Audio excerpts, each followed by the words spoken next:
Howdy, howdy, howdy, this is Ryan Acidheads Murphy coming to you with a new edition of Smarking Off, where we're going to be talking about various pro wrestling topics. And if you've never watched any of the videos before, my background is in storytelling. I write, I make games, music. I'm very interested in storytelling. Not so much like TV, movie writing. I like stories. I like telling stories. I like watching stories. And pro wrestling is a form of storytelling. Also, as a scientific person, I tend to analyze and try to figure out how things work.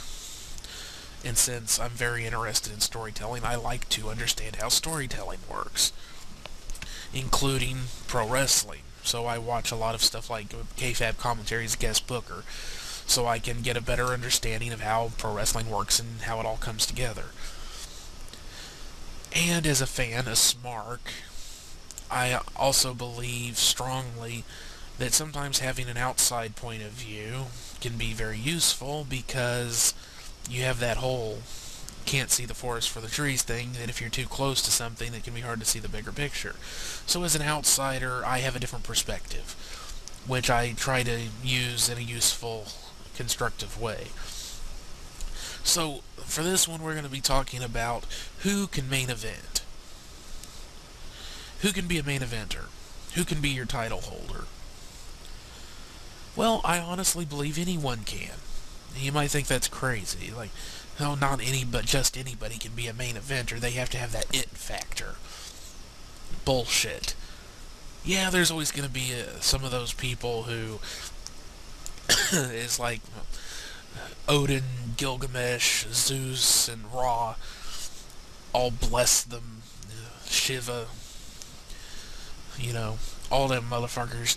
Bless them at birth to walk through life on golden wings and with the Midas touch and all that good nonsense.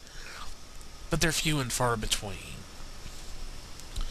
Let's consider some big names in pro wrestling. Hogan. Much as I dislike Hogan, he was very successful in the 80s. For about 5 years. And then again with the NWO, although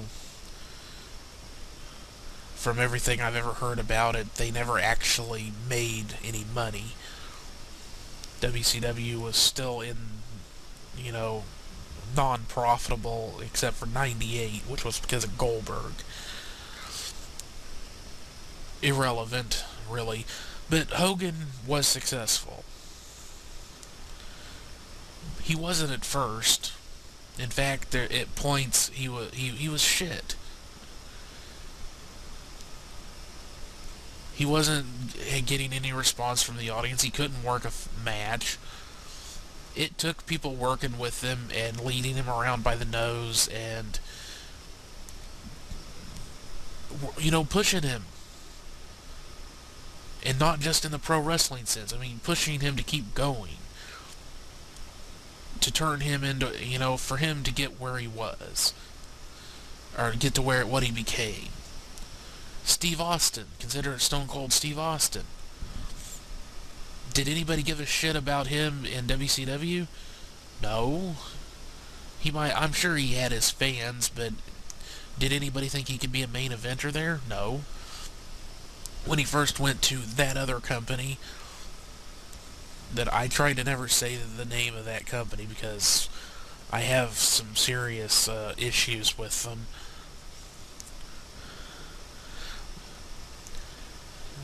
Deep dislike would be a way to put it. But anyway, he was there as the ringmaster. Did anybody give a shit about him there? No. It took a moment in time where a whole lot of little things all came together for him to give that Austin 3:16 speech and create that character Stone Cold Steve Austin. But people think that he just took off to the moon right then and there. He didn't.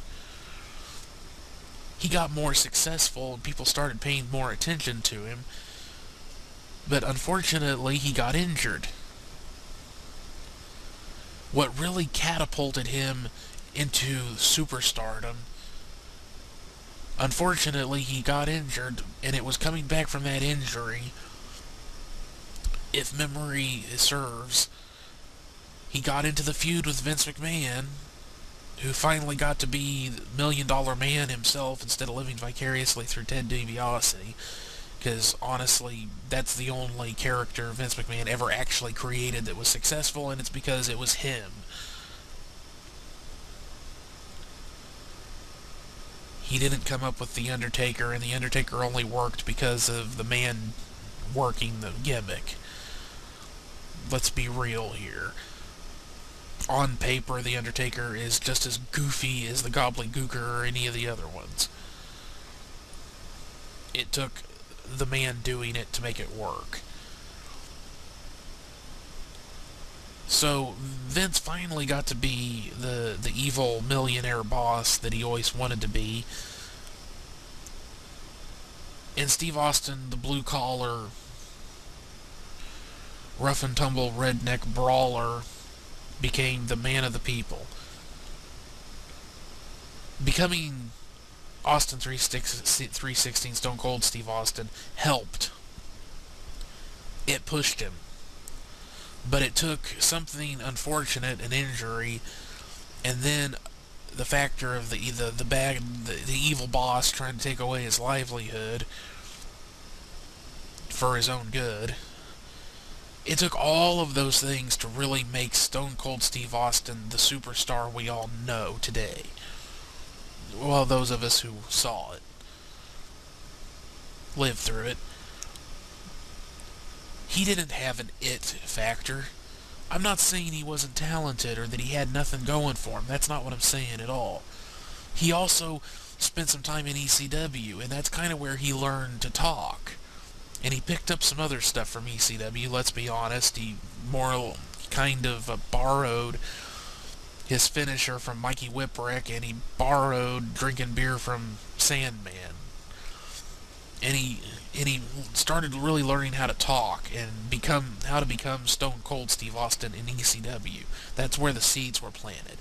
It was a whole chain of events that led to Stone Cold Steve Austin becoming the superstar that he became. If any of those things had not happened, he could have been a mid-carder for life.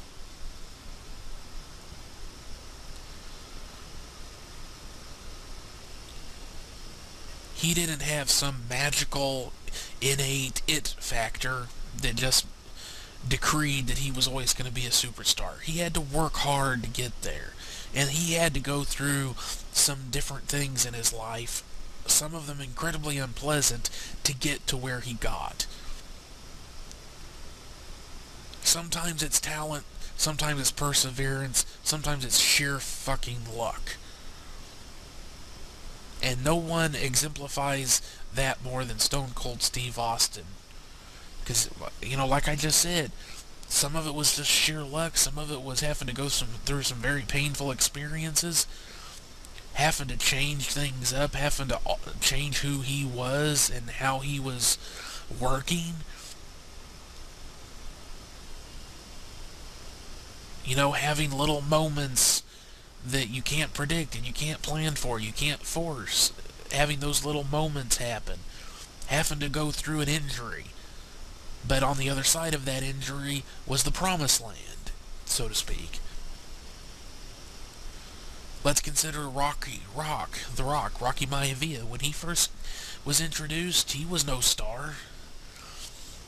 And the audience hated him because they knew what they were doing. It's like, oh, here's this third-generation wrestler, our first third-generation wrestler. You're going to cheer for this guy just because we say so.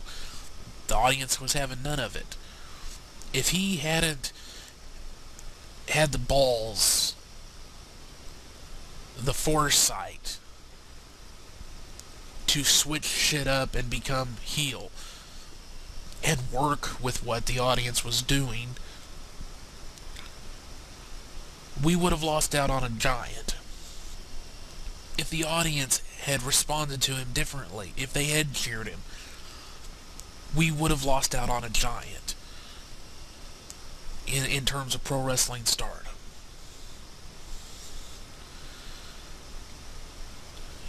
Consider any huge name. Some people were always going to be spectacle, Andre the Giant and Paul White the Giant, just because of their size. They're always going to stand out. But Andre was never really a main eventer. He was in some main events, but it wasn't sustainable. Same thing with Big Show, with Paul White. He had his main events, but he's not somebody that you could really run with for a long time, because, it's spectacle. I'm not saying that either one of them were bad, or that Andre was bad, or that Paul White is bad. I've enjoyed a lot of Paul's work, Big Show's work, over the years. But because, more of a spectacle. You can't run with that every fucking week as your main event. It gets old. And unfortunately, it would get old fast. It's more of a special attraction. You need to make it special, make it feel special.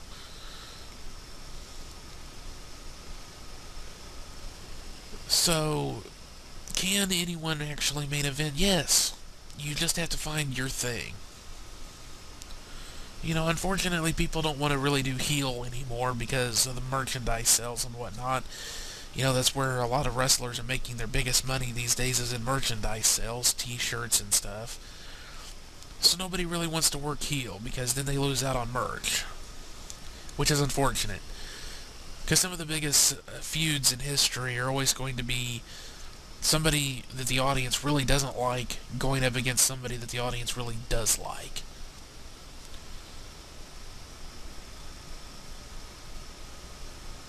Now, and actually, you can still do that. I mean, I've talked about this on my Heels and Faces video. You can still do that. You just have to make it about personalities and contrasting personalities. So, and just being yourself. But you still have to find that thing that connects to the audience. It's like sports teams. If you can reach that point where, even if you're cutting your audience in half by doing it, you still have half the audience loving you and half the audience hating you, and you can find somebody to work against that other half of the audience actually loves, while the half that loves you hates that guy, then you're golden. But that's not as easy as one being a stone, just an outright prick that everybody doesn't like, and the other one being the golden boy that everybody loves.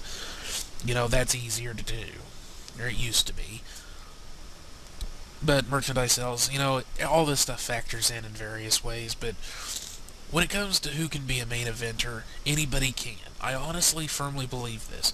Maybe not run for a whole year with a belt or something. Not everybody is going to hold a belt for a long time or be your main eventer for ages and ages. But anybody could be a legitimate main eventer for a period of time or in bursts over their career. The key, though, is you have to find your thing. The thing that makes the audience root for you or boo you. Heel, face. Are they going to want to see you win, or are they going to want to see you lose? You find that thing about yourself that either makes the audience love you or hate your guts, and you're good. And everybody has something. Even if you think, a lot of people think, like Lance Storm, think he's bland. But when he was doing his, can I be serious for a moment? Or whatever it was, I can't remember the exact phrasing. It worked. Because he was kind of a serious, very nice as far as I can tell, but still a very serious guy. And just pushing that seriousness connected with the audience because it was irritating. It made him into a great heel. So, Anybody can be a solid main eventer. You just have to find your thing. Whatever your thing is, find that thing about yourself that really touches a nerve, positive or negative. We need more guys in pro wrestling who have the balls to be straight up heels and get some serious heat on them. Unfortunately, when it comes, it has to come from personality more than anything else, because if you start trying to use things like politics or social issues and stuff, you're going to run into problems of SJW people who want to get offended over everything instead of responding the way they're supposed to. Again, I talked about that in the heel face video, is another obstacle to having really strong heels, is that, a great feud to me if I was running my own promotion, a potentially enormous feud could be a gay wrestler going up against a gay basher. Just these two people that don't like each other, legitimately, or work, shoot or work, whatever. Don't like each other, potentially splitting the audience, and you make the one out to be just this enormous asshole, and the other one a nice person, great worker in the ring, everything that you're supposed to want to see in a pro wrestler, and you have them feud, and you use this clash in their lifestyles and their personal viewpoints and everything to fuel the whole thing, and it could be a huge feud. Everything you'd want from a pro wrestling feud. But hopefully. But then you'd have all the people that would just get pissed off. And instead of watching the shows, buying tickets to want to see the gay basher get beat, which is what you want to have happen, they're going to do tweets, and they're going to write in emails, and they're going to complain, bitch, moan. Because, oh, how dare you, and yada yada yada, bullshit, SJW nonsense. Because they would rather make it about themselves and getting offended than actually watch the fucking show. And when I say SJW, I am talking about people who just get worked up and offended over everything all the time just because they would rather be offended than actually use their fucking brains. I am well aware that there are legitimate social issues out there, but people who just get offended over everything are not doing them any, the cause any favors. They're just turning people against them, even worse, by being annoying little pricks. Which, of course, is the sentiment that Trump hijacked in order to get some of those people on his side, unfortunately. Like he could really give a fuck about any of that stuff. He just hijacked it and used the gullible little twits to get elected. Not that I think he really wanted to get elected. I'm way off topic there.